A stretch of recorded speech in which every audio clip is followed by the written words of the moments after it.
Shalom. Di sini kami kelompok yang beranggotakan Selin dan saya Kesia akan mempresentasikan paper kami, yaitu peran guru sebagai penuntun dalam membentuk perilaku murid melalui manajemen kelas yang baik. Selanjutnya kita beralih ke latar belakang.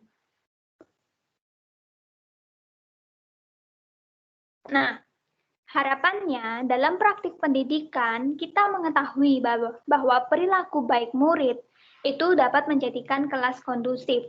Nah, kegiatan pembelajaran ini kan bukan hanya sekadar transfer ilmu. Menurut Undang-Undang Nomor 20 Tahun 2003, pembelajaran juga membentuk karakter siswa menjadi baik. Nah, kita sebagai guru Kristen juga meyakini bahwa mengajar adalah suatu tindakan penebusan. Namun dalam realitanya kita menemui ada perilaku yang tidak baik yang dilakukan oleh murid. Sehingga di sini kita perlu mengetahui bagaimana peran guru sebagai penuntun dalam membentuk perilaku murid melalui manajemen kelasnya. Nah, selanjutnya rumusan masalah kami adalah bagaimana peran guru sebagai penuntun dalam membentuk perilaku murid melalui manajemen kelas. Dan tujuannya adalah supaya kita tahu bagaimana peran guru sebagai penuntun dalam membentuk perilaku murid melalui manajemen kelas yang baik. Nah, fokus kajian kami ada 5. Yang pertama adalah perilaku murid dalam pembelajaran. Perilaku murid dalam pembelajaran adalah murid dapat berperilaku dari hasil belajar perilaku yang diperoleh dalam proses pembelajaran dan diharapkan salah satu perilaku baik murid adalah terjadinya sikap disiplin dalam pembelajaran yang memiliki tujuan untuk pengendalian diri, menghormati sesama, dan dapat mematuhi otoritas yang di atasnya. Namun realitanya terdapat perilaku yang tidak sesuai yang dilakukan oleh murid. Dan ini dipengaruhi oleh beberapa faktor. Ada faktor internal dan eksternal. Nah, khusus untuk murid SD atau sekolah dasar, faktor internalnya adalah kemauan dari dalam diri sendiri untuk berubah. Sedangkan faktor eksternalnya yang paling signifikan adalah peran gurunya. Fokus kajian yang kedua adalah tentang manajemen kelas. Manajemen kelas adalah suatu usaha yang dilakukan oleh penanggung jawab kegiatan belajar mengajar, dalam hal ini adalah guru, dengan maksud agar dapat dicapai kondisi pembelajaran yang optimal, sehingga dapat terlaksana kegiatan belajar mengajar seperti yang diharapkan.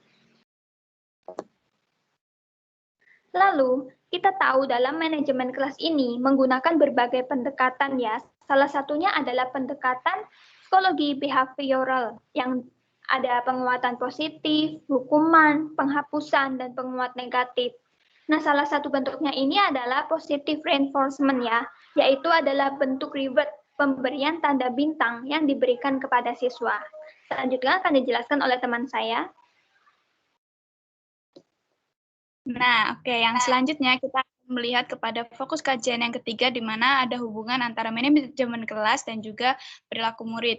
Nah, manajemen kelas sendiri itu adalah merupakan sebuah tindakan guru untuk menciptakan lingkungan yang diharapkan selama kelas, yaitu lingkungan yang kondusif di tengah banyaknya perbedaan, keberagaman, dan juga karakteristik murid yang ada di dalam satu kelas. Nah, yang harus kita ketahui juga bahwa di dalam membuat manajemen kelas ini harus memperhatikan adanya perbedaan-perbedaan itu tadi sesuai dengan keadaan di dalam kelas. Harus bisa menyeimbangkan antara pengelolaan murid dan juga pengelolaan fasilitas yang ada. Dan kemudian suasana kondusif inilah yang akhirnya mendorong guru untuk bisa melakukan pengendalian perilaku murid, yaitu tujuannya tadi untuk pendisiplinan. Nah, hal ini juga bisa dapat dilihat bahwa manajemen kelas itu memiliki tujuan yang sangat baik, khususnya untuk membantu di dalam pembentukan perilaku murid yang diharapkan dalam pembelajaran. Dan kemudian untuk fokus kajian yang keempat, di mana perilaku menyimpang murid dalam pembelajaran, untuk observasi PPL yang pertama, kami melihat banyak sekali perilaku-perilaku menyimpang, khususnya di kelas 4 sekolah dasar, di mana seperti yang bisa dilihat dan mungkin juga teman-teman observasi juga banyak sekali perilaku minor ataupun perilaku mayor yang bisa ditemukan di setiap jenjangnya. Nah, ini salah satunya yang kami observasi. Nah, jadi untuk jenjang sekolah dasar sendiri itu memang mengutamakan yang namanya karakter. Nah, tidak lain juga untuk perilakunya sendiri. Nah, inilah yang diharapkan selama pembelajaran. Kemudian perilaku juga kita sudah tahu ya, khususnya untuk perilaku penyimpangan ini dibedakan menjadi dua, yaitu perilaku minor dan juga perilaku mayor. Dan mungkin banyak sekali contoh-contoh lainnya selain yang kami dapatkan dari hasil observasi yang pertama yang kami lakukan. Dan kemudian untuk fokus kajian yang kelima, itu ada peran guru sebagai penuntun di dalam manajemen kelas. Nah, dilihat dari konteks tadi di mana dalam kelas terjadi perilaku minor dan juga perilaku mayor, perlu ada manajemen kelas. Nah, tapi juga harus ada seorang guru sebagai penuntun yang bisa mewujudkan adanya kondisi yang diharapkan, yaitu kelas yang kondusif. Nah, dalam observasi PPLM pertama, kami menemukan bahwa guru sebagai penuntun ini akhirnya memilih manajemen kelas penerapannya yaitu melalui papan bintang seperti yang bisa dilihat di gambar berikut ini. Nah, jadi untuk itu, manajemen kelas yang baik ini, kita melihat bahwa ini merupakan faktor yang signifikan juga di dalam efektivitas pembelajaran yang terjadi di dalam kelas. Nah, khususnya guru itu juga turut andil di dalam pembentukan perilaku murid sebagai teladan hidup dan juga perlu adanya kesadaran dari guru tentang potensi ataupun perbedaan-perbedaan yang ada di dalam kelas. Dan selain itu juga perlu ada keseimbangan di mana guru juga harus siap dalam menyikapi atau menghadapi kendala atau situasi yang terjadi selama ada di kelas. Dan kita juga mengingat bahwa guru itu juga memiliki otoritas selama pembelajaran sehingga gurulah yang bisa menentukan keputusan dengan tepat, cermat, dan juga bisa mendukung di mana harapan yang diinginkan yaitu lingkungan kondisi belajar yang kondusif. Nah, untuk selanjutnya kita akan melihat kepada pembahasan. Nah, jadi seperti yang sudah dilihat bahwa dari hasil observasi yang pertama, di PPL pertama masih ditemui sekali banyak murid yang masih belum bisa untuk berperilaku dengan baik. Masih terjadi perilaku-perilaku yang menyimpang seperti yang sudah kami paparkan. Dan inilah yang menurut kami menjadi sebuah hal yang penting di mana peran guru dan juga manajemen kelas itu menjadi kunci. Maksudnya adalah peran guru sendiri itu harus bisa melakukan yang namanya pendisiplinan, yaitu yang mungkin sudah dijelaskan juga, yaitu salah satunya dengan reinforcement itu sendiri, di mana untuk murid-murid itu dituntun oleh guru untuk bisa berperilaku dengan disiplin. Dan kita juga melihat bahwa untuk manajemen kelas sendiri itu banyak sekali variasi dan juga bentuknya. Dan guru juga harus bisa menyadari akan peran dan juga tanggung jawabnya di dalam kelas, khususnya sebagai penuntun untuk membentuk perilaku murid-murid di dalam kelasnya. Yang selanjutnya akan dijelaskan oleh teman saya.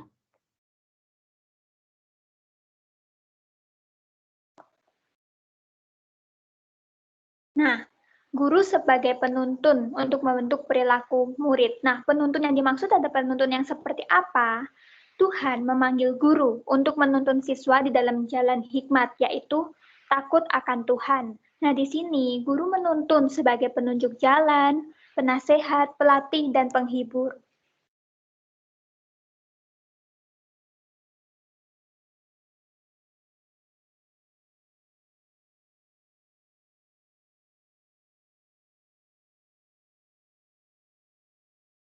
Nah, selanjutnya, guru sebagai penuntun siswa untuk berperilaku baik melalui manajemen kelasnya itu dapat melalui pendekatan seperti yang ada di kajian teori tadi dan disesuaikan dengan kondisi muridnya, kondisi kelasnya, atau konteks yang saat itu. Nah, contohnya saat ini kan konteks yang banyak adalah pembelajaran jarak jauh. Nah, salah satu manajemen kelasnya itu dapat kita lihat melalui pengaturan guru, fitur-fitur platform yang digunakan dalam pembelajaran. Misalnya jika pembelajaran jarak jauh ini menggunakan platform Teams, nah salah satu fiturnya adalah raise hand. Nah di sini guru dapat menggunakan fitur raise hand ini untuk membentuk perilaku disiplin siswa. Misalnya ketika siswa ingin bertanya atau ketika siswa ingin pergi ke toilet, dapat menggunakan fitur-fitur yang ada di Microsoft Teams-nya itu. Seperti itu yang dimaksudkan manajemen kelas yang dilakukan oleh guru sebagai peran guru yang membentuk siswa, yang menuntun siswa. Nah, selanjutnya adalah tentang pendidikan holistis. Mengapa sepertinya kita fokus sekali kepada peran guru sebagai penuntun? Nah, kita tahu bahwa natur murid adalah sebagai imago Dei, fallen and redeemed. Nah, murid di sini juga sebagai pembelajar seumur hidup. Oleh karena itu, guru menuntun seperti seorang gembala yang menuntun kepada jalan kebenaran.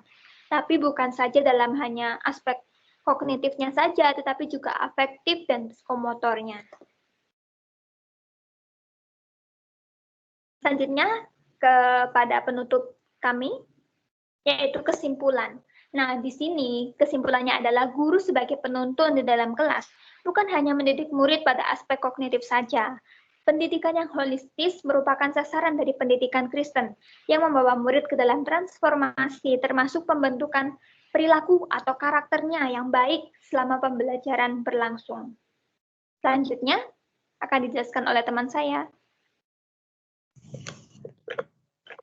Baik, jadi dari paper yang sudah kami buat, kami akhirnya juga membuat saran di mana untuk konteks ini, di mana peran guru sebagai penuntun, khususnya di dalam manajemen kelas ini, yang pertama guru itu harus memahami ya bagaimana perannya dan juga tanggung jawabnya, khususnya di dalam mengajar dalam pembelajaran itu sendiri. Dan kemudian juga guru harus melakukan observasi sebelum akhirnya guru menentukan manajemen kelas seperti apa yang harus dilakukan di dalam kelas tersebut. Bisa menyesuaikan dengan fasilitas, kondisi kelas, atau jenjangnya ya, seperti karakteristik yang ada di dalam setiap kelas. Kemudian selama sudah dibuat manajemen kelas itu sendiri, nah guru juga harus konsisten di dalam penerapannya, di dalam implementasinya. Contohnya seperti yang sudah dipaparkan juga bahwa di dalam konteks online learning tadi, misalnya ada ketentuan untuk resen.